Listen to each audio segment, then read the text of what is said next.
y agradecerte, Paola. No, excelente, me encanta poder conocer y poder colaborar con Luis, y desde luego, vemos cómo podemos colaborar en el futuro. Me encanta. Muy bien. Mucho gusto, de verdad. Gracias. Y ahí, Luis, cuando ahora son ya las 2:05, lo que Luis organizó esta mesa y él va a comandar o yo abro, porque dentro de un ratito vamos al aire, entonces abro y paso la palabra a Luis, explico un poco cómo va a funcionar la mesa y te presenta. Y ahí podemos cambiarlo, vamos a hablar en portugués inicialmente porque el ambiente es en Brasil, pero podemos hablar castellano tranquilamente, me encanta además, o si quieren hablar inglés, que se quedan, como se dice en portugués, que los brasileños son muy generosos, y ellos dicen à vontade, então fican à vontade, a gusto. Perdón, me encanta. Sí, creo que voy a hablar en inglés esta vez, solo porque casi Por todo el lo que hábito. he hecho en inglés. Sí, está Bueno, bien.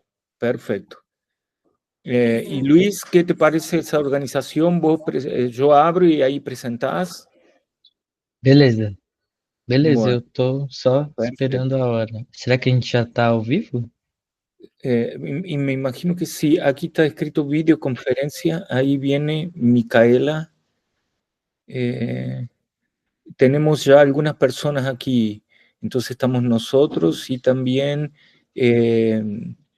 Pietro, no, están invitados. Aquí tenemos Gabriel y Micaela que nos acompañan. Yo le voy a preguntar a Pietro acá por WhatsApp si ya estamos en el aire y cómo hacemos, pero me parece que ya estamos. Tá, Pietro falou aqui que já iniciou a transmissão. Ah, ok, entonces ya empezamos. Bueno, muy bien. Então, bom, pode Iniciamos. Então, boa tarde a todas e todos. Estávamos nos acertos prévios da nossa mesa de hoje. Hoje é 10 de setembro de 2025 e essa é a terceira jornada do 16º Seminário do Laboratório de Economia e Gestão, que eu lidero junto com um grupo de pesquisadores e pesquisadoras com várias linhas de investigação. E, no caso, esta é uma edição especial que temos uma mesa redonda que faz parte das iniciativas de internacionalização do nosso laboratório, na oportunidade liderada aqui por Luiz Felipe Medina Ancio, que está fazendo um intercâmbio da sua pesquisa de mestrado com bolsa BEP da FAPESP, dentro do projeto de CPTEM, de Transição Energética. Então, Luiz Felipe está na Noruega e a professora Paola Errejón é a convidada de hoje para dialogar sobre este importante assunto que Luiz propõe aqui para nós. Então, agradeço a presença de todos e passo a palavra para Luiz Medina, que é nosso membro do LEG, como já disse, que se encontra na universidade na Noruega, e ele vai dirigir os trabalhos. Boa tarde, Luiz, bem-vindo. Boa tarde, professor. Boa tarde a todo mundo. Eu não consigo ver o pessoal, mas espero que vocês estejam vendo a gente. Então, quero agradecer, professor, agradecer, Paola, né? O título dessa conferência hoje é Transição Energética, Justiça Social e Participação, Perspectivas do Sul e do Norte. Então, queria começar agradecendo a organização do 16º Seminário do LEG, que foram realizados pelos colegas de trabalho, aos quais registro meu reconhecimento, assim como o professor Carlos, que constantemente me orienta, desde o ano passado, mas previamente também na graduação. Agradeço a Paola pela disponibilidade em estar aqui na conversa e as trocas substanciais que a gente tem desde o ano passado, quando a gente se encontrou de maneira online, e que tem agregado muito na minha trajetória acadêmica. Estendo meu agradecimento à FAPESP pelo financiamento da minha pesquisa, que possibilita eu estar hoje aqui na Universidade do Ártico da Noruega, em Tromsø, Tronço, para o período de estágio em pesquisa do meu mestrado. E, por fim, também agradeço ao corpo técnico de trabalhadores da Faculdade de Ciências Aplicadas da Unicamp, que sempre apoiam o LEG e tornam viável as iniciativas que a gente tem dentro do laboratório e para manter esse importante evento que completa 16 anos esse ano, para discutir temas relevantes à economia e à sociedade brasileira e mundial. Então, a descrição, uma breve descrição desse painel. O painel busca explorar os desafios e as oportunidades da transição energética por meio de uma abordagem interdisciplinar e comparativa, articulando perspectivas entre Brasil, México e Noruega. O meu enfoque de pesquisa hoje no mestrado é saber sobre o acesso à energia elétrica das comunidades tradicionais do Vale do Ribeira e povos indígenas e as nossas relações, então, com os serviços de eletricidade a partir de análise de políticas públicas, análises econômicas, e, para tanto, eu faço a utilização de ferramentas de educação popular, pesquisa participante e também lentes de antropologia como meios de acontecer esse diálogo. A Paola é pesquisadora Marie Curie no Departamento de Sistemas de Tecnologia da Universidade de Oslo, e ela tem o doutorado dela, ela está no pós-doutorado dela na Universidade de Oslo, e ela tem o doutorado dela em Cambridge, no Development Studies, que é o estudo do desenvolvimento da Universidade de Cambridge. Então, ela investiga os aspectos sociotécnicos da transição energética, com foco em justiça energética, pobreza energética, participação, poder e bem-estar, tanto no Sul quanto no Norte global. Seu trabalho é interdisciplinar, integra teorias como a teoria das capacidades, junto de modelagens de sistemas energéticos e análise de relações de poder e participação comunitária nesses processos de transição energética. Eu estou particularmente interessado. Os interesses da Paola particularmente são de mudanças nas ações e nas relações de poder, ou transformações das relações de sociedade com as tecnologias de baixo carbono, no Sul e no Norte global. A pesquisa da Paola se concentra na participação liderada por indígenas para o desenvolvimento de projetos de energia renovável. Sua experiência anterior inclui trabalho no Instituto Nacional de Mulheres no México e também foi coordenadora de responsabilidade social na iniciativa privada em energias eólicas.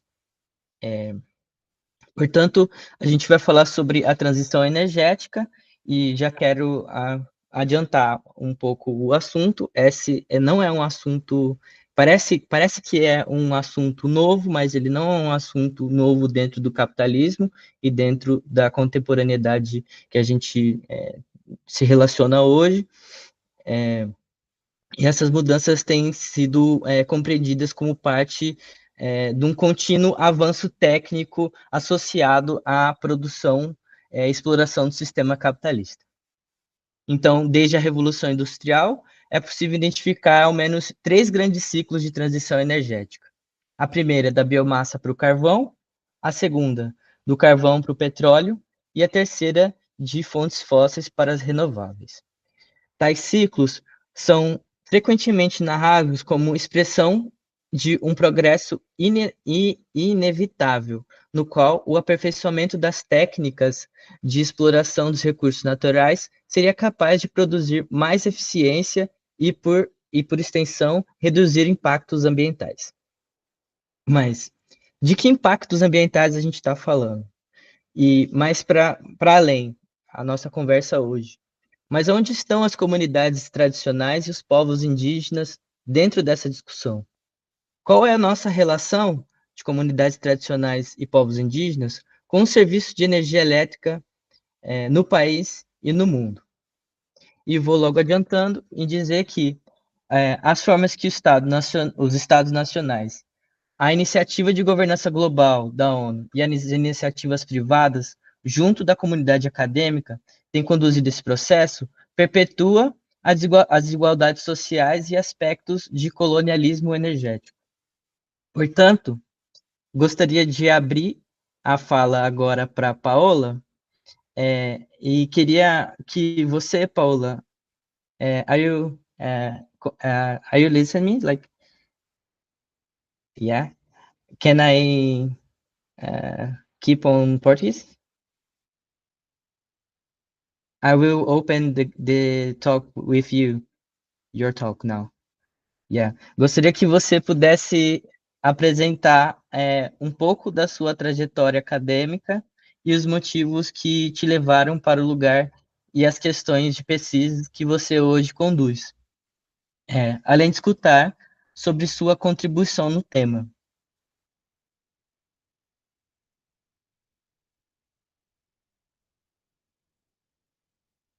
No estamos... Oh, sorry. Can you hear me there? Yeah. Okay, thank you very, very much, Luis Felipe, for inviting me for talking in this space. And also really nice meeting you all. Thank you very much as well, Professor Carlos Etulain, for being in this space. So, well, first of all, I would like to apologize because I have 2 babies that I put to sleep right now. So you might be hearing some crying a little bit in the back, but they're very well taken care of by 2 adults. So don't worry. So I will do a talk in English, but the idea is for us to be able to chat together. So I'm going to be presenting a little bit about what I've been doing in the last 5-6 years, with the idea that we can then kind of discuss it from your perspectives and keep this conversation going in a way. Of course, after Luis Felipe's talk as well. So yeah, without further ado, I'm gonna share my screen.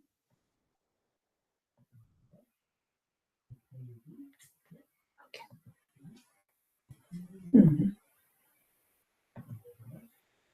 Okay. Yeah. Okay. So I think you can see the screen now, right? Perfect. Okay. So kind of the question that I've been trying to answer through the work that I've been doing is to really think, okay, of course, as Luis Felipe was talking, this is definitely not the first energy transition. This is one of many. However, can this transition to renewables or clean energy, can this also be accompanied by social justice? And this is something that I've been asking myself many times and seeing how is it that this can actually be achieved. So as Luis Felipe mentioned, I'm a postdoctoral researcher at the University of Oslo. And I've worked before at a wind energy farm, so at a wind firm in Mexico. And that's where I started to kind of really challenge my ideas about the energy transition, and how is that actually benefiting or not local communities. I was working mainly with indigenous communities in southern Mexico, Vinisa. And so I thought it was going to be the best job of my life. I was going to be, helping do renewable energy, but at the same time, seeing how is it that the local communities could be benefited from this energy. And then once I was there, I realized that there were so many tensions that I wasn't expecting, but I also quite didn't really fully understand. And that's why I did a PhD, to kind of look at these tensions from different angles, and a little bit from, not of course from an industry perspective, but from academics perspective, that could kind of look at different nuances. And I'll tell you a little bit about this research and also about the research that I've been doing in Oslo. So the aim of this talk would be to discuss perspectives of local communities about renewable energy, using the cases of Norway and Mexico and also using the framework of energy justice. I'll be letting you know what energy justice means. So basically, Greta, we all know Greta Thunberg, and she started by saying, the house is afire, and you need to panic. You need to act very quickly, as soon as possible, so that something can actually be done.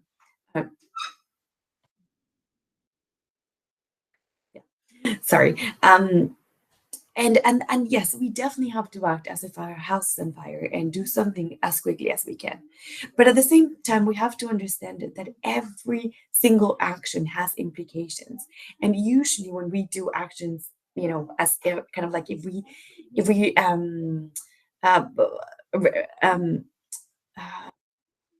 do again what we've been doing in this capitalist system, then that also means that we kind of like we are reproducing the same kind of injustices that we have in the system, but just instead of the fossil fuels, we'll have it in the renewable energy systems, right? So in a way, I really liked one thing that one of the researchers mentioned, and she was saying, they can't be really an ecological repair if we don't really talk about social repair first. If we don't repair our connections, our relationships, if we are not collaborate and are not good to each other, and therefore address injustices and inequalities, we won't really be able to also address ecological repair in the best way possible, right? And this has been actually definitely the case in the wind energy industry. We can see that there's been a lot of opposition to these particular technology, but also other technologies everywhere in the world. For example, as an example, 89% of all wind installations, in the UK energy, all onshore wind installations fell by 89%. So basically, right now in the UK, you can't install a wind farm onshore. You can install it offshore. It's quite difficult already, but nothing onshore. And this is basically because of wind energy opposition. And that's also the case of Norway. That's also the case of Mexico. And therefore, we can then see Greta, the same Greta that was, saying we have to act as quickly as possible. Therefore, we should go through renewables. We shouldn't be using oil, etc. She actually was found opposing a wind farm in Norway. And this is a photo of her being taken by the Norwegian police because of opposing this wind farm outside the Ministry of Environment of Norway. So in a way, she's saying, yes, of course, we have to address climate change, but we cannot address climate change if we're going against human rights. So in a way, addressing climate change needs to be accompanied by addressing human rights. And yes, as I mentioned, this is the same case in Mexico, where these wind farms have been established and have been also being heavily opposed. Sorry, I'm just gonna close the door. Sorry.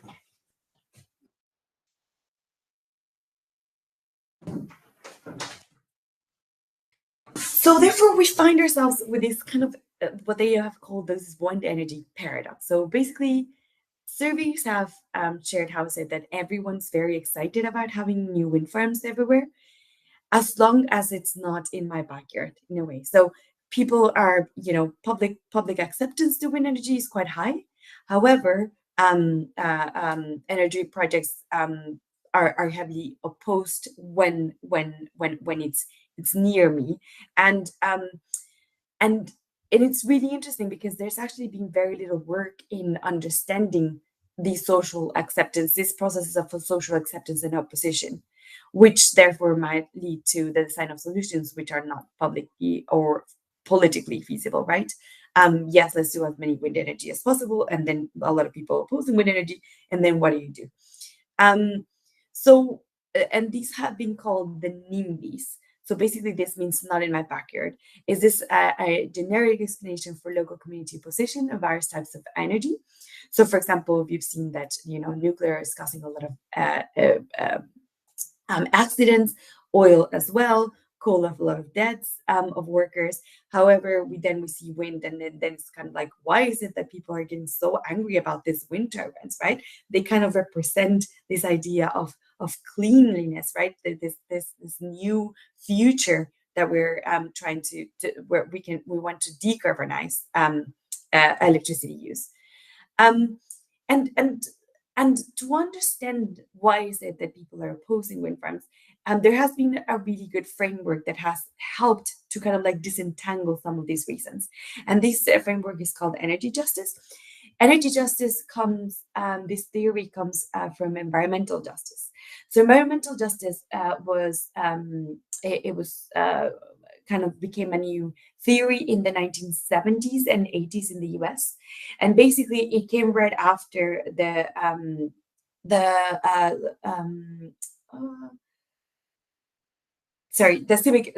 civil rights movements in the US. And this is because some communities, they were realizing that these industries were dumping environmental waste near their homes. And it happened to be that all this environmental waste was mainly put in closer to minorities, such as Black and Hispanic communities, for example, and not in white communities. So this massive movement came to being, and therefore introducing the idea of distributive procedural and recognition justice, which then energy justice took to then focus on energy issues.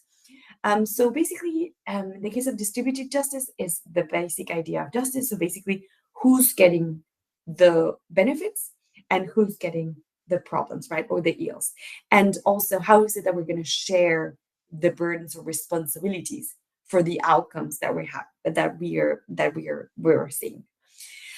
And this has been really useful to look at the distributive justice. However, it's quite difficult to understand the outcomes when we don't really go back and see how is it that decisions were made or processes were made so that we would come about this particular outcomes. And this is why they introduced the idea of procedural justice.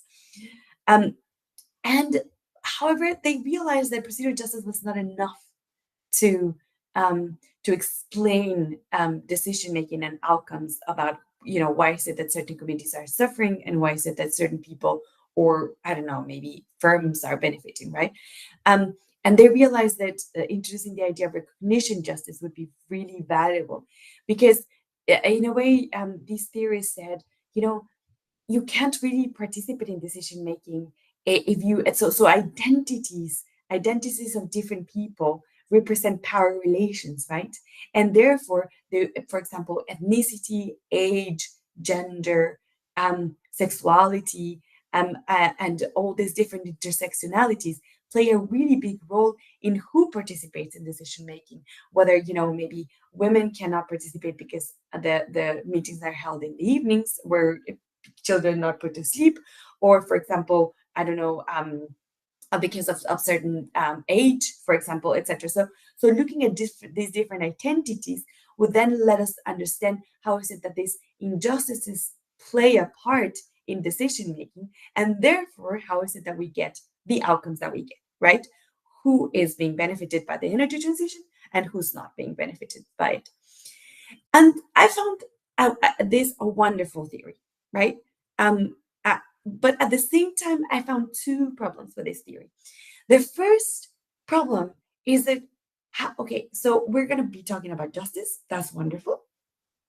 However, how are we to define justice itself? And justice can be so many things with everyone, right? And the second thing, who gets to define what is justice and injustice? So is it, for example, I don't know, the government that gets to define? Is it the government? The firms or the developers? Is it academia? People in academia like me? Is it communities themselves? So really understanding how is it that we can define justice and who gets to define it, I thought was really, really important. And I thought that therefore, and introducing the idea of the capability approach could be a very, very useful way of defining justice and who gets to define it. So basically, the capability approach is a theory of they will call it like semi-theory of justice, where basically what they said, it started more from economics. So it started by Amartya Sen, who is an economist who won the Nobel Prize in economics, and then Martin Nussbaum, who is a philosopher in the University of Chicago. And basically what they said is, you know, we can't keep talking about development in terms of money or in terms of growth or in terms of GDP, because we don't really, like, you know, in life, what matters is not money itself, it's what we get to do with this money, right? I don't really just want to accumulate money. I want to do, I want to, what is it that I am able to be doing with money? That's what I need, right? Is it maybe living a healthy life?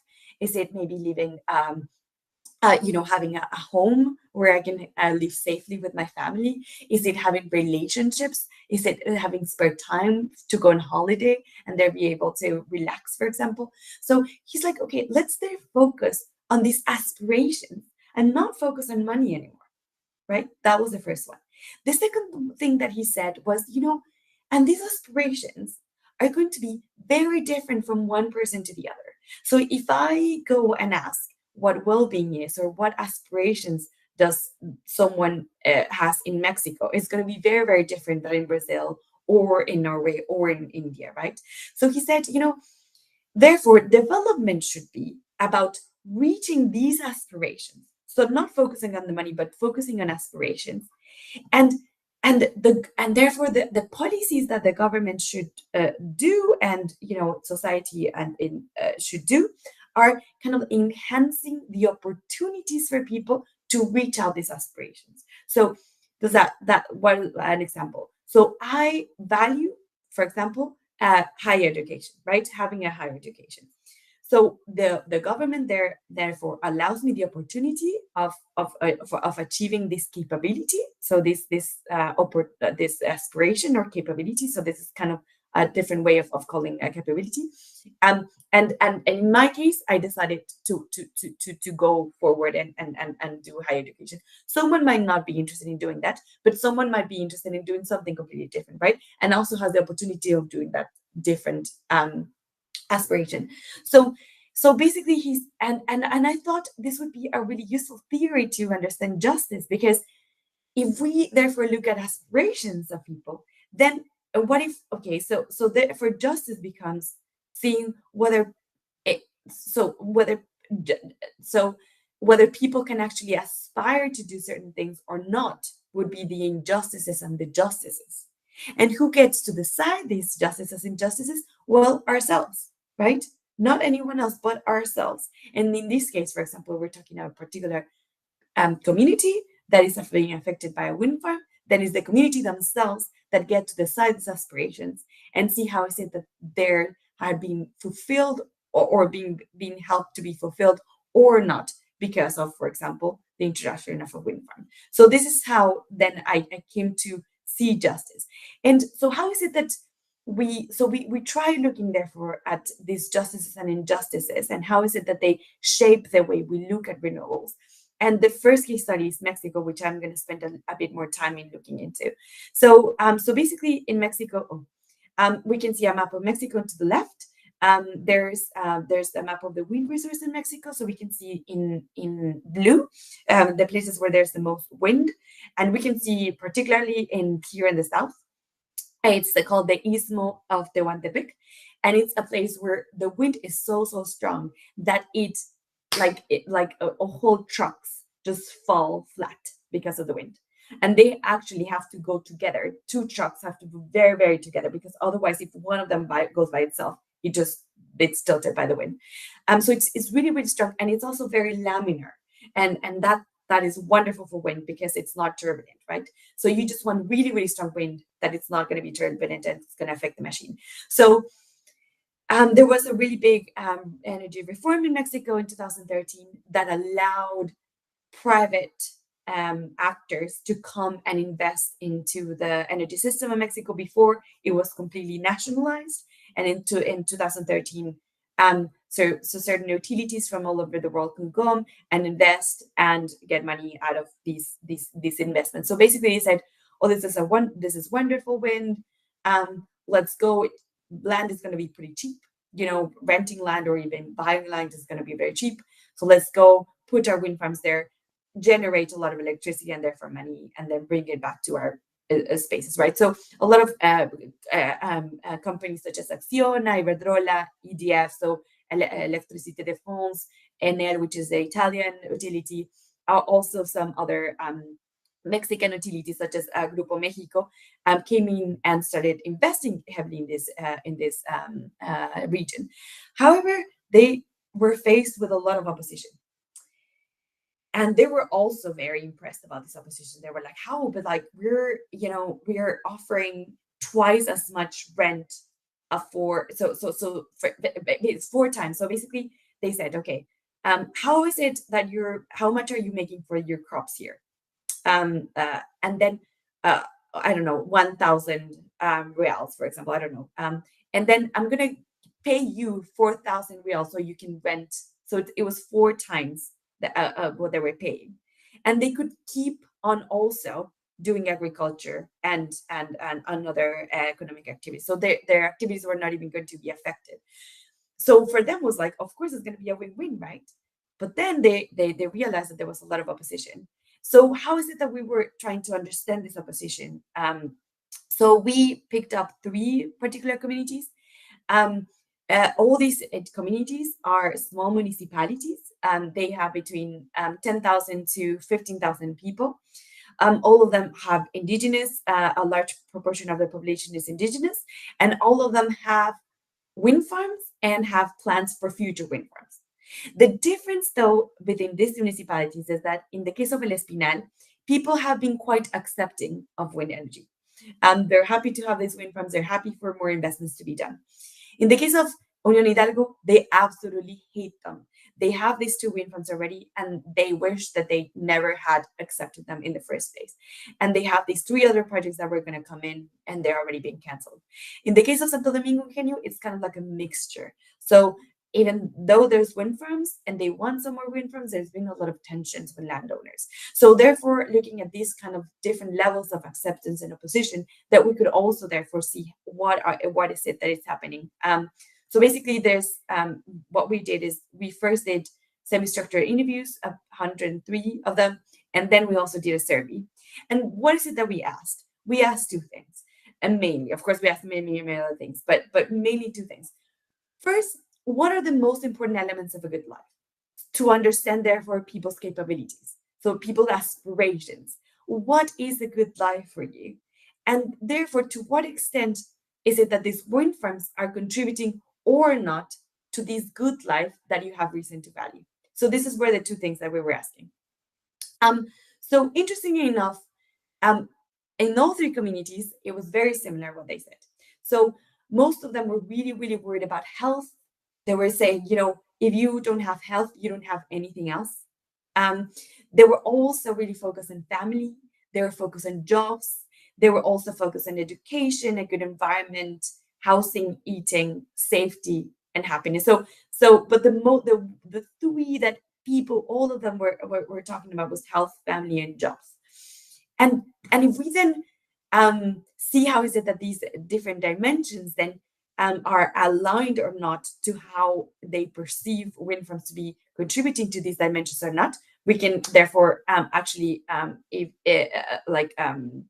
the hypothesis in a way has been proved in a way. So we can see that, as you can see, so Unión Hidalgo is the white one, Santo Domingo Santo Domingo and then El Espinal. And we can see that, for example, in the case of individual well-being, people didn't necessarily feel that in all 3 places that wind farms were contributing to their individual well-being. But in the case of Santo Domingo and El Espinal, most people were feeling that they were contributing to the collective well-being, but in Unión Hidalgo, right, which is the place that they are not really happy about having wind farms. So we can also see in different dimensions. So for example, in the case of jobs, same thing, educational level, health. The interesting thing about health is that even though it was the most important dimension, well-being and dimension, it was also, people were not really necessarily feeling that wind farms are contributing to that very important dimension. And also local culture and family. Family, again, another one that was quite interesting. So to make sense of these kind of these things that were not aligning. Then I introduced the energy justice framework, and to therefore see that it was really, really interesting how is it that, for example, the distribution of benefits. So for example, people are saying the issue is not whether people want or not want find wind farms, is that it's really, really badly distributed. Before, everyone was equally poor, right? And suddenly some people have more money than others.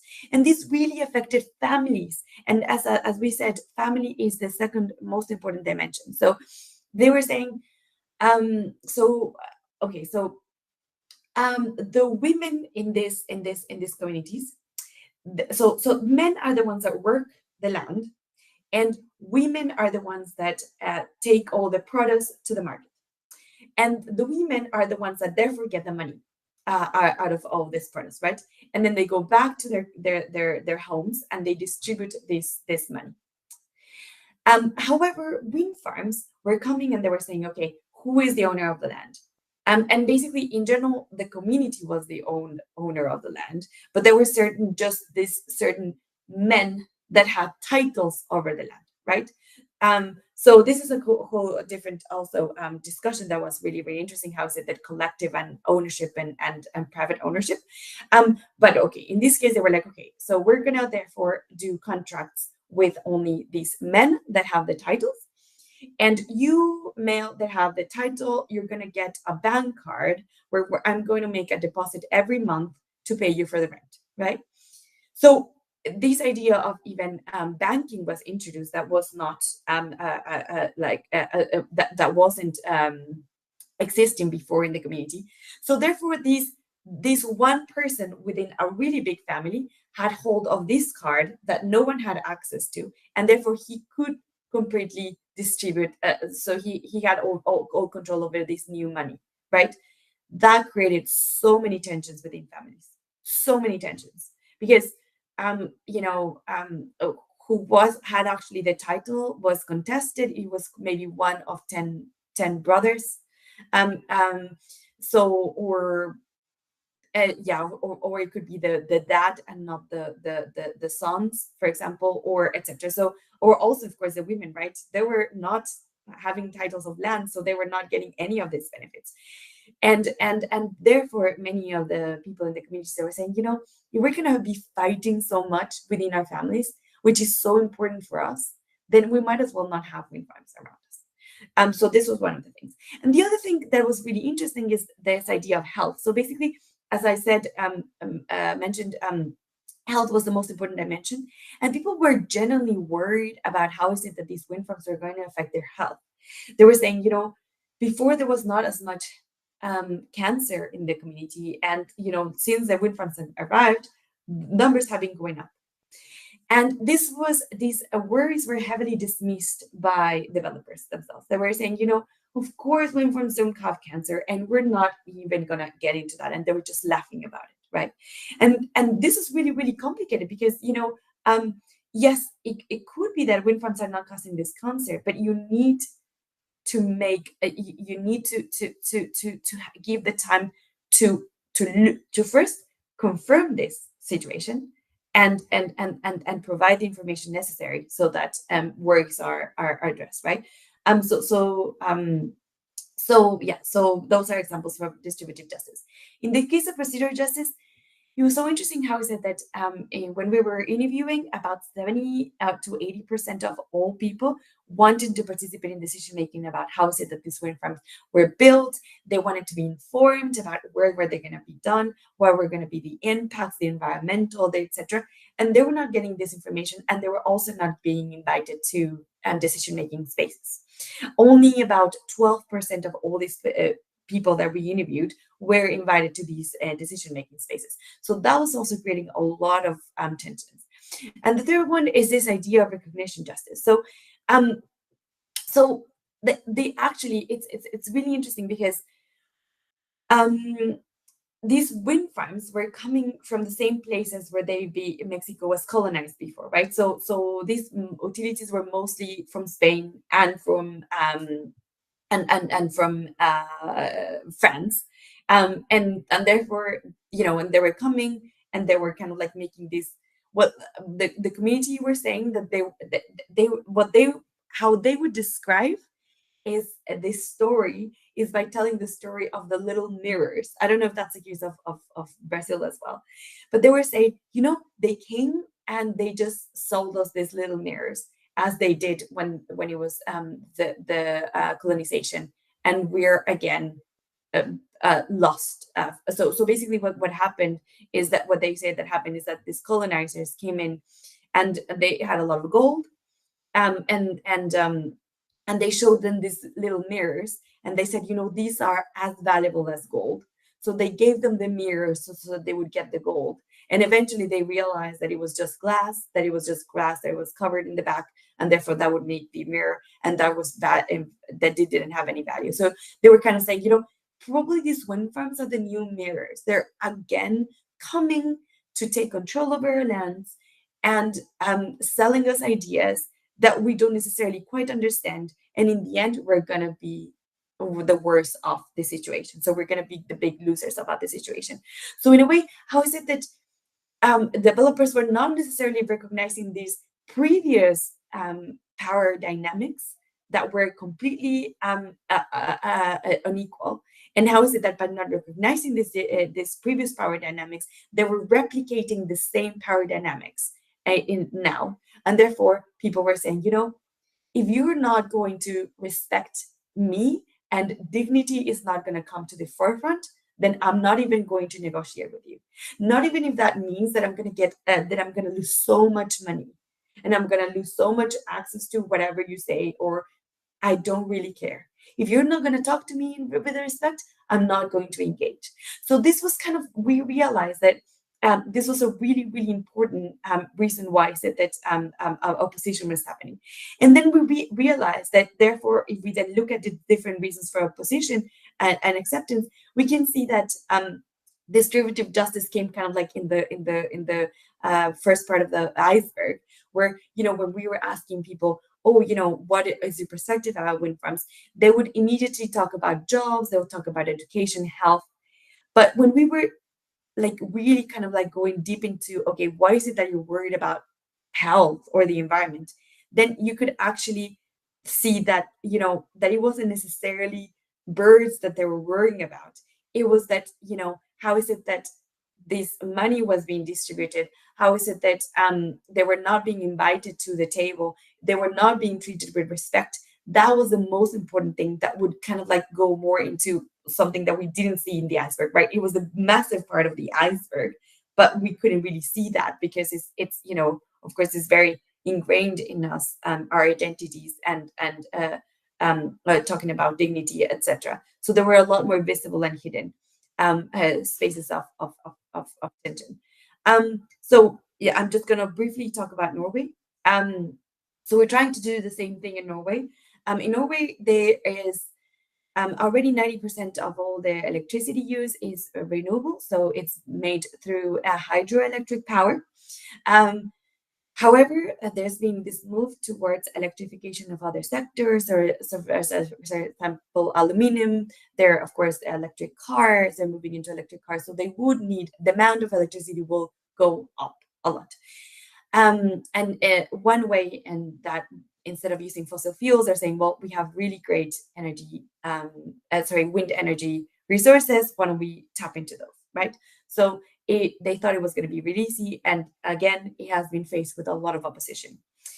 And how is it that this opposition has been framed? What has been kind of like a Sami-related opposition, because it's come a lot from indigenous the indigenous group Sami, which is basically the only indigenous group in Europe, from what I understand.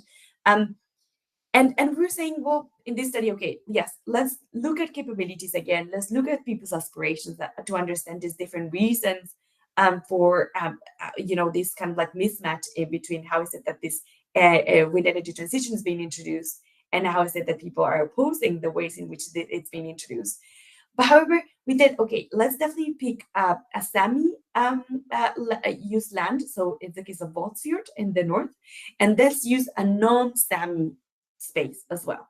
so that we could then also compare and contrast. Again, these two places, they have planning applications of wind energy. And in the case of Bolsward, they already have a wind farm. In the case of Vademark, they have a wind farm close by, but not exactly in the municipality. I'm not really going to go much into it, but one interesting thing is that we realize that actually community perspectives are so diverse and complex, not only within the two case studies, but also within the two case studies. So, for example, I'm going to give you two examples.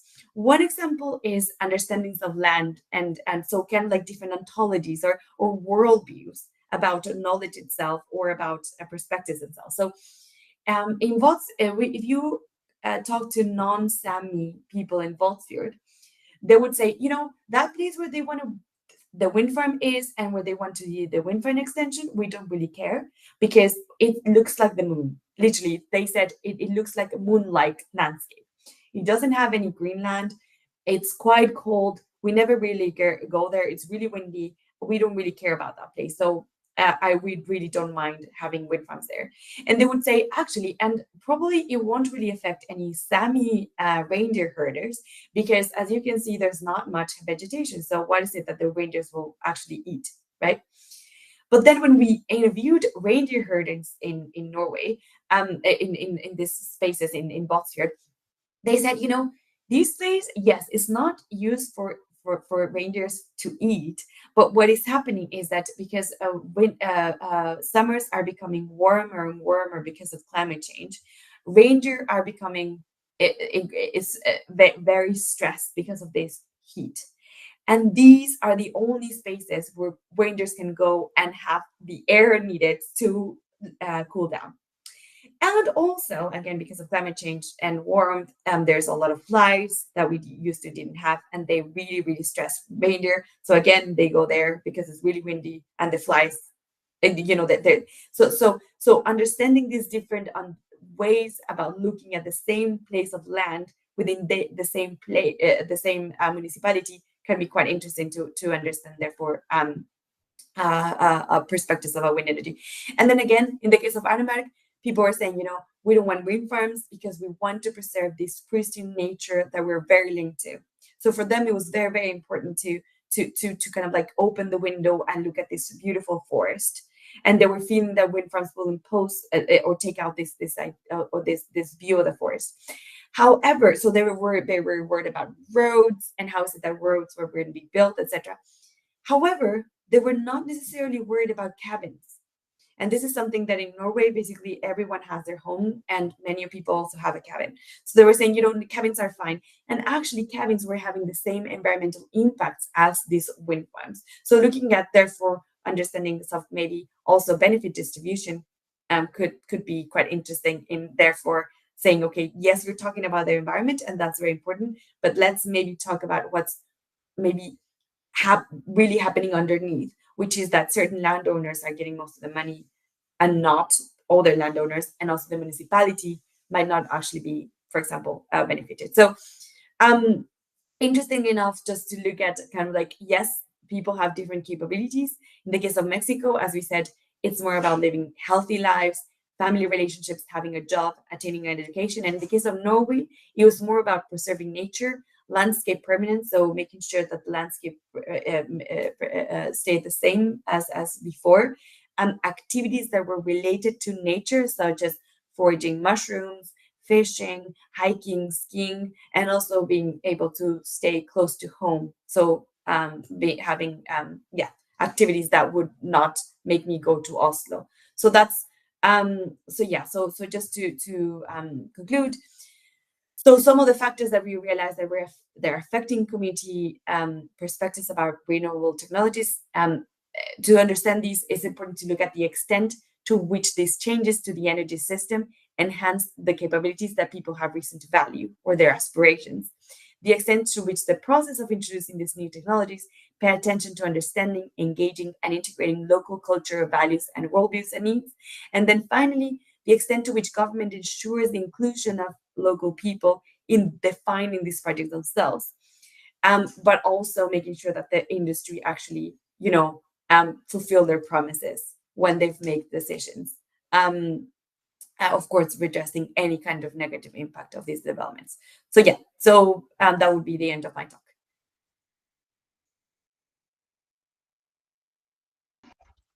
Yeah, exciting. Você quer falar alguma coisa, professor? Ou posso conduzir?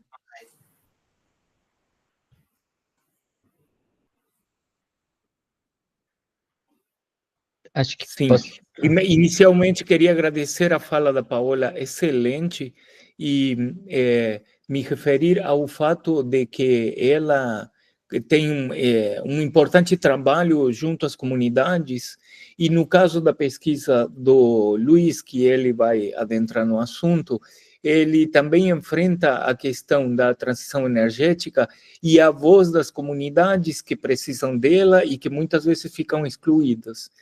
É típico do Brasil, em várias dimensões, que quando as comunidades são chamadas, por exemplo, nos espaços de conselhos ou em assembleias abertas, que tem um papel político de dar voz à comunidade de origem, às comunidades quilombolas, indígenas, a representatividade seja baixa. E como você, Paola, tem uma importante experiência e uma metodologia da capability e já amadurecida, e tem até uma obra muito importante em que você consultou várias comunidades de vários países a respeito da compreensão de como é vivida a injustiça energética, inclusive você fala em pobreza energética, e este é um componente essencial na concepção dos esforços para o desenvolvimento, que justamente são os esforços para aliviar o sofrimento social das comunidades. Então, essa é uma realidade. A minha pergunta para a Paola é se, na sua experiência de campo, você percebe estas dificuldades de as comunidades serem refratárias e não se manifestarem, ou se é fácil, digamos assim, o acesso a elas e poder transformar a voz dela na hora de fazer diagnósticos e políticas públicas. Então, essa experiência que um pouco o Luiz leva para a Noruega e está fazendo aí junto à comunidade Sami, é muito importante para as nossas pesquisas, porque nos estudos de transição energética a gente percebe que mesmo com todo o interesse e objetivo de atingir os objetivos de desenvolvimento sustentável, muitas vezes não se atingem, porque nossos países têm estruturas de desigualdade e nelas se reproduz a desigualdade junto com a transição energética. Então, o fato de dar voz às comunidades, digamos, democratiza e oferece a possibilidade de trazer um novo diálogo, um novo diagnóstico e implementar uma política realmente mais justa. Então, primeiro agradecer a excelente fala da Paola, e, em segundo lugar, deixar essa reflexão acerca de como atrair as comunidades para se expressarem politicamente. Aí passo a palavra para você, Luiz, que também quer fazer os comentários. E excelente a sua fala, Paola. Obrigado. And so, Paula, I don't know if you understand in Portuguese, but Carlos ask you something, but I will follow your presentation, but I will try to be short with that, and I will present my my field work, also to us put in these three field work: Mexico, Brazil, and Norway. And also I will do that, like presenting my field work, and in the same time talking with my notes about your presentation. So I will do that in Portuguese to my colleagues in Brazil, understand better the situation and understand better your presentation, what we are doing and what we are following. Okay? Professor, se o senhor quiser fazer essa pergunta de novo em espanhol, mas depois de eu falar, daí eu acho que fica melhor para ela poder responder de fato. Perfeito. Eu aguardo. Beleza? Sim, fica Então, tranquilo que eu falo. Então, pessoal, eu vou só compartilhar uma parte da minha... tô tentando... Como que eu faço para compartilhar, né? Da minha apresentação, mas eu não vou me estender. Peraí. Gente, como que eu faço para compartilhar? Olha, eu tô parecendo... Tranquilo, você vai encontrar uma pasta, compartilhar alguma coisa assim, e aí você vai colocar. Tela cheia. Abre o sistema. Tá, um minuto. Meu Deus do céu. Tá. Tranquilo. Ok. Um minutinho.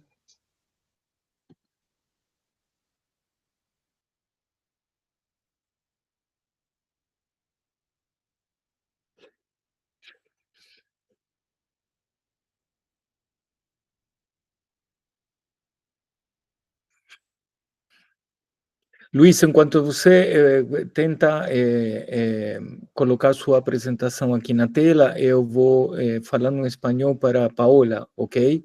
Como já falei em português para quem nos assiste do Brasil, então falo em espanhol. Paola, queria em primeiro lugar agradecer tu apresentação, tu excelente investigação, y comentar que como tu investigación en el fondo busca comprender y traer para la política de transición energética la experiencia de la pobreza energética. Y esto es importante porque cuando investigamos transición energética, está muy próximo de los países que buscan los objetivos, cumplir con los objetivos de desarrollo sustentable. Y en ese sentido, un problema que aparece bastante cuando estudiamos alcanzar o no los objetivos de desarrollo sustentable de la ONU, es que, por ejemplo, países que tienen estructuras de desigualdad, que son formadas históricamente por diferentes relaciones económicas y sociales, que se forman a lo largo de la historia del país, como es en el caso de Brasil y de los países que fueron coloniales.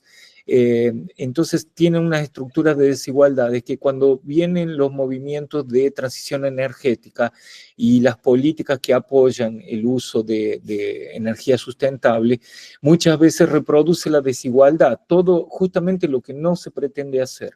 Pero, por ejemplo, cuando se instalan las placas de fotovoltaicas y en nuestra investigación en Brasil, vemos que en las regiones que hay mayor índice de desigualdad, aumenta el índice de desigualdad.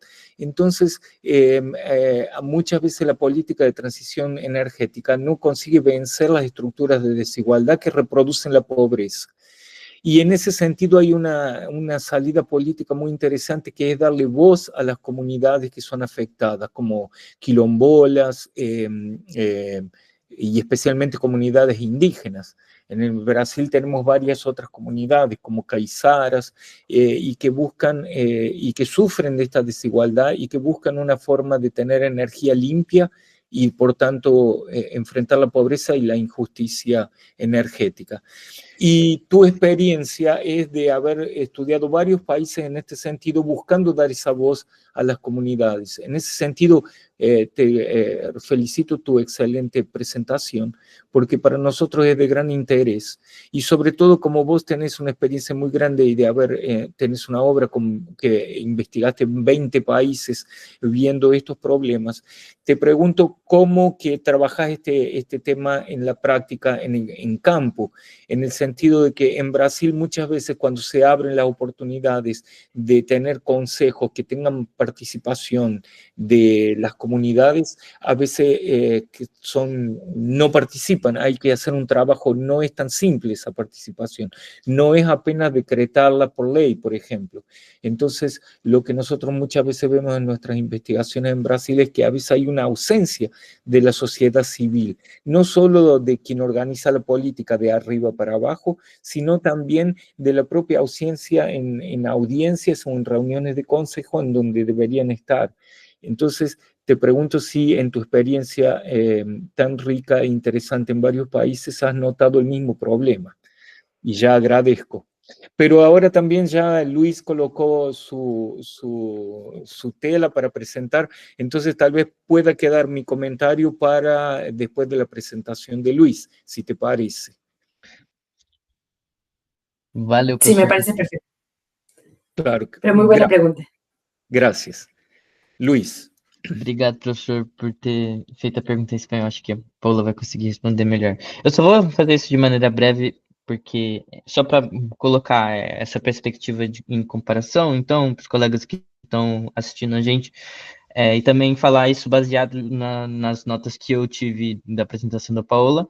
Quero dizer que a Paola, ela é uma referência acadêmica para mim, então desde o ano passado, quando me conectei com ela online, eu tenho seguido muitas das coisas que ela produz e toda as ferramentas que ela tem desenvolvido e utilizado como método para análise desse paradoxo, como ela disse mesmo, que é o paradoxo que a gente tem trabalhado dentro desse paradigma científico da sustentabilidade, esse paradoxo entre justiça energética e justiça social dentro de uma emergência e uma crise que se coloca climática, né?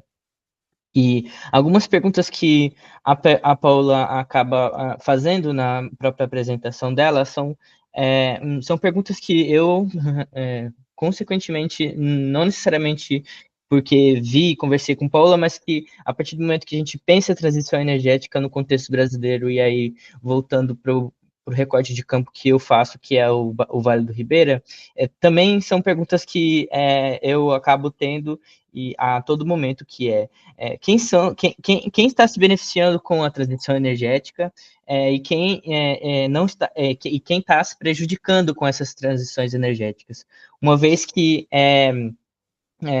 esses sistemas e essas iniciativas, elas acabam, na maioria das vezes, se instalando em nossos territórios, que muitas das vezes para essas companhias e colegas de acadêmicos se classificam nossos territórios como territórios de sacrifício, que são territórios que devem ser sacrificados, porque para se instalar megaprojetos de transição energética, como energia eólica ou mineração de lítio, no caso do Vale do Jequitinhonha, na região de fronteira entre Minas e Bahia, para a extração de lítio e, por consequência, um produto que vai ser gerado do lítio, da mineração do lítio, é a bateria para a transição dos modelos de carros movidos à energia elétrica. Então, são perguntas que eu também me faço e que, antes de apresentar o Vale do Ribeira, que é importante entender todo esse paradoxo que acontece. O Vale do Ribeira, então, vindo aqui para minha apresentação, eu não vou passar por tudo, eu vou só contextualizar. O Vale do Ribeira se localiza no sul do litoral paulista e é a maior faixa contínua de Mata Atlântica do Brasil preservada, e o Vale do Ribeira foi reconhecido como internacionalmente pela Unesco como um patrimônio histórico e material de reserva da biosfera, porque conserva o resquício de Mata Atlântica que ainda temos preservado. Só que essa preservação do Vale do Ribeira, ela não vem, na maioria das vezes, não vem acompanhada da permanência das pessoas que fizeram com que esse bioma, que essa mata, que essa floresta permanecesse de pé e diversa, e biodiversa, e sustentável como ela está. A Mata Atlântica, ela não existe sem a ligação direta entre as comunidades tradicionais e os povos indígenas, que sempre ocuparam essa região e sempre fizeram o manejo e o trabalho, um trabalho constante dentro dessa região de Mata Atlântica, onde o ambientalismo vem trazendo essa perspectiva de natureza intocável, e junto a isso começa uma iniciativa de criação de parques nacionais e unidades de conservação. O que acontece com as comunidades tradicionais e povos indígenas do Vale do Ribeira? As comunidades tradicionais e povos indígenas acabam sendo expulsas dos seus próprios territórios que tradicionalmente ocupam, e nesse processo de expulsão acabam sofrendo processos de vulnerabilização por parte do Estado. Tem que falar que nessa época, na década de 70, o adentramento, quando essa ideia ambientalista e esses pesquisadores que fizeram isso, quando eles entram para essa região, eles se aproximam das comunidades tradicionais e povos indígenas, fazem aliança, e só depois, na criação desses parques e unidades de conservação, que as comunidades tradicionais e os povos indígenas vão ter o entendimento que, na verdade, eles estavam ajudando pesquisadores que trabalharam para legislar contra a permanência das próprias comunidades que receberam esses pesquisadores. Isso é amplamente conhecido na literatura sobre o Vale do Ribeira, e esse é o paradoxo que a gente está lidando. Por que a gente está lidando isso? Eu estou lidando com isso, com esse paradoxo, dentro do tema do acesso à energia elétrica pelas comunidades do Vale do Ribeira. Então, por quê? Então, qual que é a minha pergunta de pesquisa sobre isso, né? Se as comunidades indígenas e tradicionais, que são quilombola, caiçara, cabocla, que estão no Vale do Ribeira, elas foram expulsas dos seus territórios, qual que é a relação dessas comunidades com a energia elétrica? E qual que é a relação das comunidades tradicionais e povos indígenas com esse tema da transição energética, justamente porque, na sua maioria das vezes, não acessam os seus territórios e, por consequência, não acessam políticas de energia elétrica em seus territórios, porque foram expulsas, consequentemente, dessa ideia de ecológica, de natureza intocável. Então, por isso que lidar com essas questões e trazer essa mesa, trazer Paola para conversar, se justifica uma iniciativa assim importante e necessária, principalmente, porque para a gente olhar para um local onde sofre com as consequências de um avanço, de um desenvolvimento, como a Paola disse, que modelos de desenvolvimento, de ciclos e modelos de desenvolvimento que afetam a vida das comunidades tradicionais e povos indígenas, que estão sempre focadas na visão monetária. E, na verdade, a proposta que a gente tem visto é que as comunidades tradicionais dos povos indígenas, ao falar por si e ao falar sobre definir suas próprias categorias de justiça, como a Paola menciona, a gente consegue observar aqui, por exemplo, que os povos indígenas e comunidades tradicionais, ao definir essa justiça, a gente vê que elas fazem frente, historicamente, não só desde a década de 70 no Vale do Ribeira, mas desde o avanço colonial, que consequentemente veio a ser o sistema capitalista que a gente vive hoje, mas essas comunidades tradicionais, e povos indígenas, a gente faz frente aos avanços de desenvolvimento que tentam a todo momento mercantilizar a nossa vida e nos transformar, então, em pobres, trabalhadores pobres, e trazer processos de vulnerabilização. Só que a gente faz frente a isso. A gente tem, na região que eu estou trabalhando, no mínimo, 1, 2, 3, 4, 5 organizações que eu acabei fazendo entrevistas, também semi-estruturadas, para saber saber melhor sobre a relação da energia elétrica e com a ideia de fortalecer essas iniciativas locais que fazem frente aos desenvolvimentos e que constroem outras propostas de viver nos seus próprios territórios que tradicionalmente ocupam.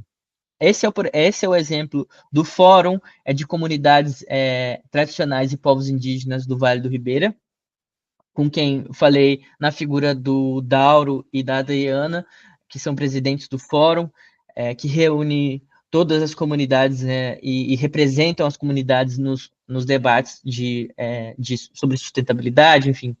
Também a iniciativa da Cooper Pesca, que é uma cooperativa de pesca artesanal, que valoriza o pescado tradicional no Vale do Ribeira, e também conversei com a associação, o Conselho Local de Lideranças Indígenas das 7 aldeias do município de Iguape, sobre a questão da transição energética, trazendo as perspectivas que a gente tem conversado aqui hoje. Conversei com as lideranças indígenas do meu povo Guarani, na região de Iguape, e também, ao mesmo tempo, pude fazer essas entrevistas e ter o entendimento de como que se dá o acesso à energia elétrica e se tem esse acesso à energia elétrica.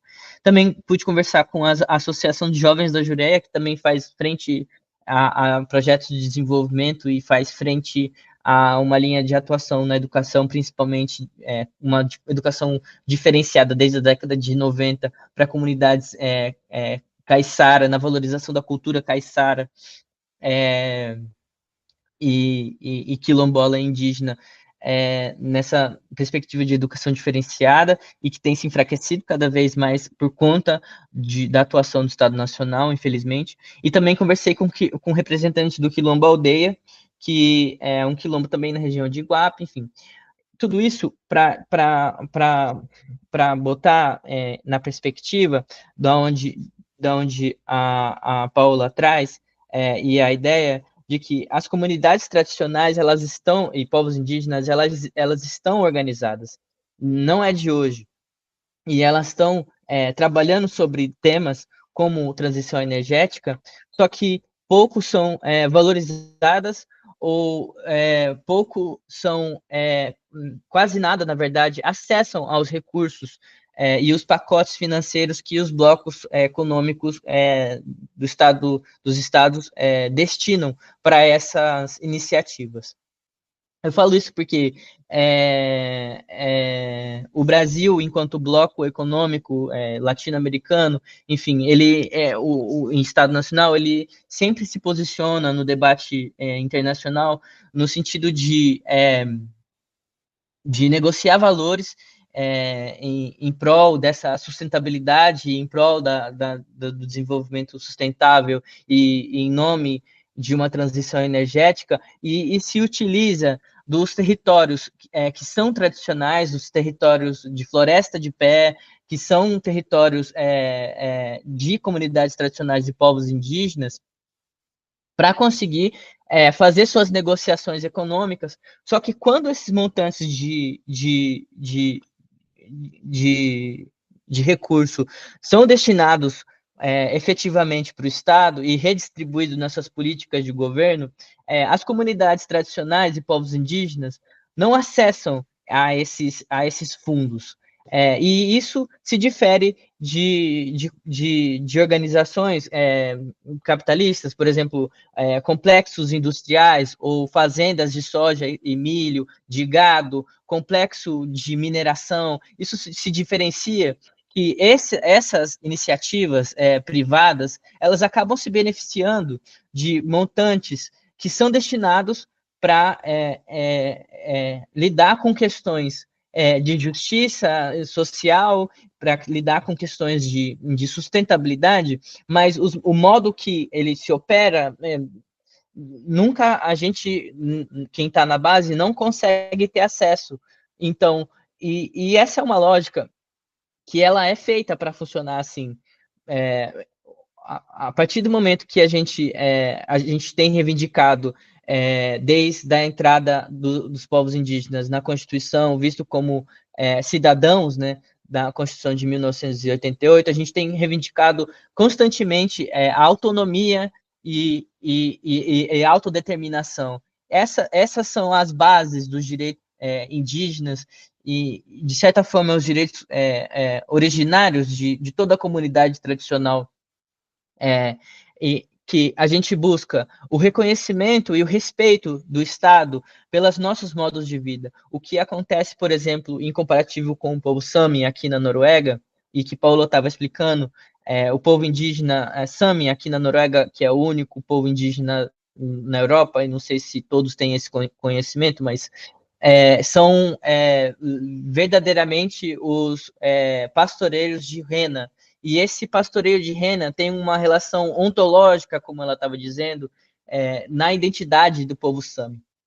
Então, as renas têm um acordo com o povo Sami de permanência nesse local, que é o Ártico, e por conta disso, de uma relação histórica com as renas, a identidade indígena Sami é diretamente afetada sobre o pastoreio da rena. E esses projetos de mega empreendimentos de energia elétrica, energia eólica, que têm sido implementados aqui na Noruega, têm afetado, aqui onshore, né, que é dentro do continente, esses projetos têm afetado diretamente a vida e o pastoreio das renas.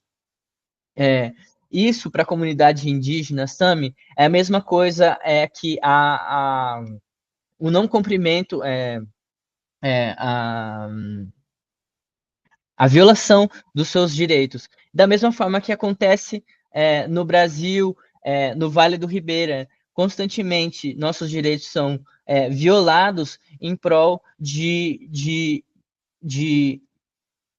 cumprir com esses paradigmas de sustentabilidade que tiram a gente desse lugar de conversa. A gente, como o Paulo disse, e é fruto de uma conversa também que a gente tem feito, porque a gente tem escrito um capítulo junto a convite dela, a gente, comunidade indígena e povo tradicional, a gente, de fato, não consegue sentar na mesa de negociação, mesmo quando a gente vai nessas agendas de governança, de tentativa de governança global que a ONU propõe, a gente não consegue negociar, a gente não tem o poder de decisão.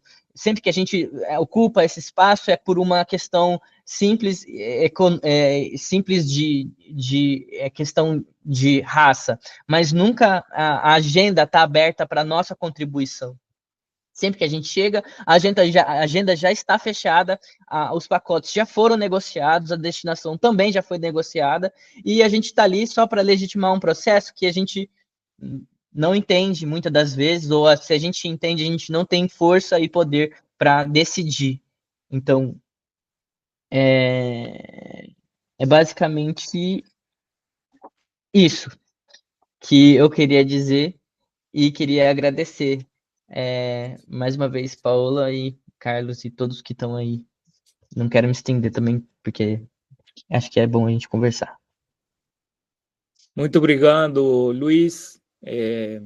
Eu sou teu orientador, né? Agora nós estamos nesta mesa redonda pública, né? E eu fico muito satisfeito de ver o amadurecimento que a pesquisa produz, que o trabalho científico produz. Eu acho muito interessante destacar o apoio da FAPESP nos nossos projetos, que permite a você fazer esse intercâmbio. Não é a primeira vez que você vai para a Noruega, e já é, digamos assim, segunda ou terceira vez que você tem contato com o povo Sami e com essas problemáticas, de forma que é muito interessante para mim, como orientador, mas sobretudo para o LEG, como equipe de pesquisa, e para o nosso programa ICSA, que é nosso programa de pós-graduação, mestrado interdisciplinar em Ciências Humanas e Sociais Aplicadas. É muito interessante esse momento do LEG, porque aparecem nossas pesquisas, aparecem nossas redes, aparecem os produtos que se criam, e, sobretudo, aparece hoje muito claramente nessa mesa que você mesmo organizou, as relações relações internacionais e a forma de fazer internacionalização da pesquisa. Então, este é nosso movimento interno que vai para o mundo, e aí, no caso, você oportunizou essa mesa. Então, parabenizo, acho interessantíssimo o trabalho. De certa forma, a pergunta que eu coloquei para a Paola, de certa forma, você já, se não respondeu totalmente, avançou, porque você coloca o problema das comunidades. Então, eu gostaria agora de convidar a Paola, sinta-se à vontade para falar na língua de sua preferência, Paola, a fazer alguns comentários sobre o trabalho do Luiz e, enfim, tecer alguns comentários sobre as nossas inquietações. Sí, híjole, is English or Espanol?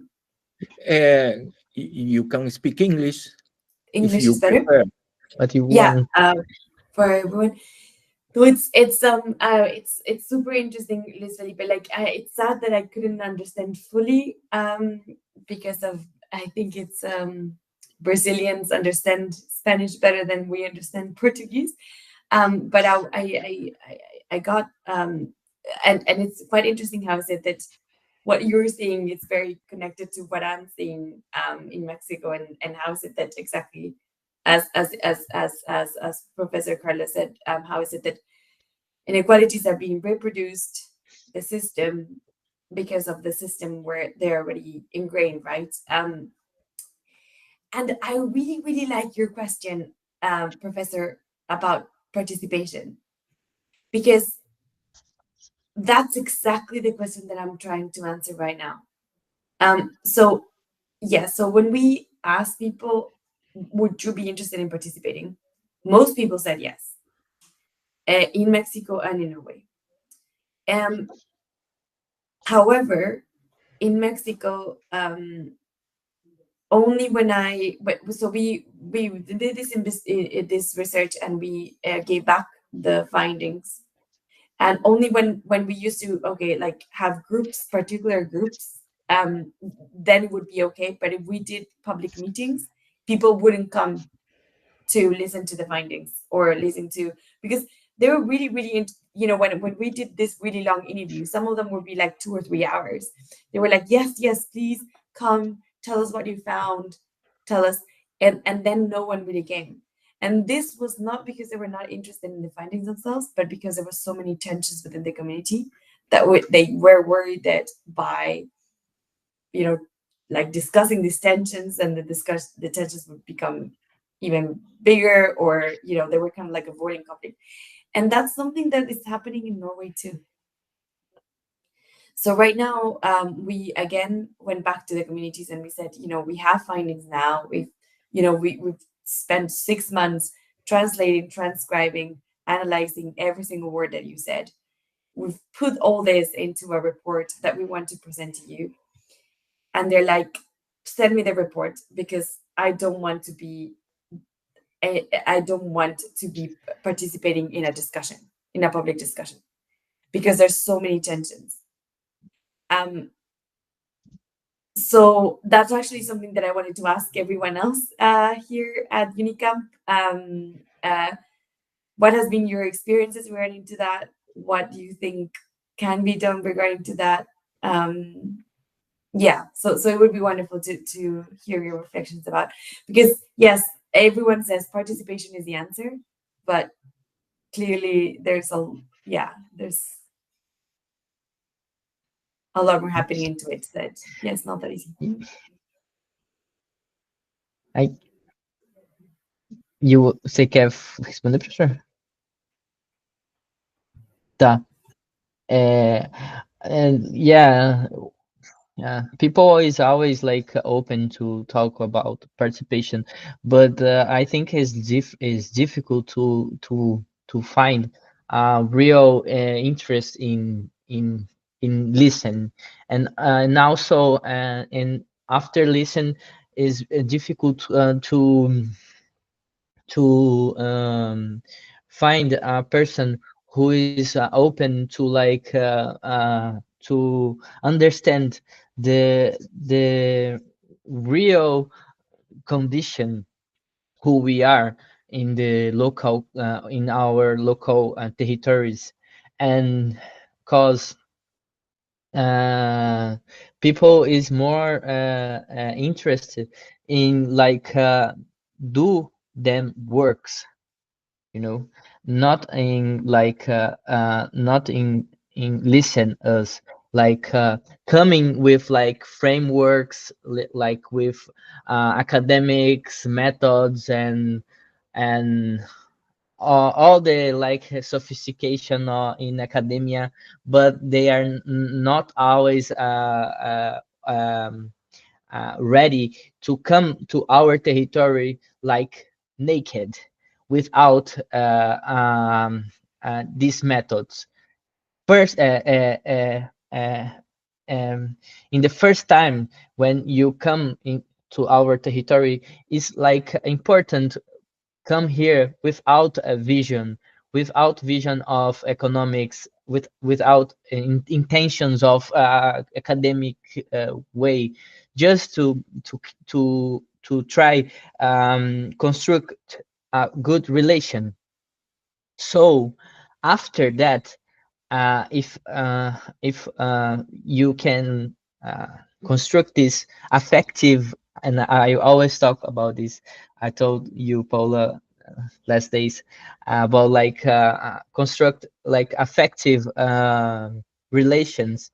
We can together think about the problems, and we can share about the methods, because of course we science researcher, we have a lot of methods, academic ways and academic methods and theoretical, but we need to understand since we are in the territory, we have also the same uh, uh, uh, the same in the territory, like we have our own methods, we have our own you told like ontological way of think, and this needs like be in this relation, like yeah, I think that's my way to try start response you. And um, e também, and also what I see, we are like we have a lot of different spaces and traditional and indigenous territories who we have a long relation with outsiders. So we are like bored in receive more with this way, you know. So we need like understand each other and be more like easy, and yeah, I think that's it. Thank you, Luis. Thank you very much, Professor Paola, for your reflection and presentation. It's important to highlight the methodology you use, because it represents a contribution to us. Your approach addresses a real community problem, and then I propose continuing our conversation. Thank you very much, and thank you for Luis. Valeu. Professor. Thank you for giving me the space, and I would love to continue exactly these discussions because, for example, what you're saying, Luis, I think it's very, very important. How is it that, again, yes, we talk certain languages, you know, concepts, ways of even talking about knowledge or etc. that don't necessarily are in line with and again, exactly, and it's more about building relationships and listening than I really like your reflection. Thank you so much for this space, and I really hope that we can keep Thank you. And I hope meet you personal now. Next month I'm planning to go Oslo and we spend time together. Yeah. Definitely. Welcome.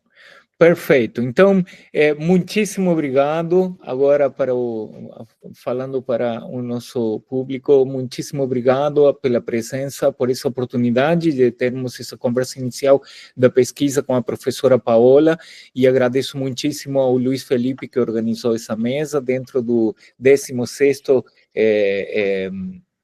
Seminário do LEG, que também é aniversário, porque 16 anos trabalhando com estudantes tão interessados e professores só produz uma grande satisfação em nós, fora os produtos que realmente nós somos, que somos testemunha do nosso trabalho diário. Então, para encerrar, agradeço muitíssimo a Paola e o Luiz, e convido aos estudantes a continuar nosso seminário, que hoje à noite, agora está tendo um curso de políticas públicas culturais, e hoje à noite teremos uma palestra para encerrar. Então, muitíssimo obrigado e até breve. Obrigado, Paola, obrigado, Luiz. Muitas graças, Thank Paola. you so much. Gracias a ustedes. Muy buena tarde. Obrigado, Graças. gente. Obrigado, Paola. Obrigado, professor. Graças, obrigado a todos que nos assistem e acompanharam. Obrigado. Tchau, tchau. Tchau, tchau. Chao.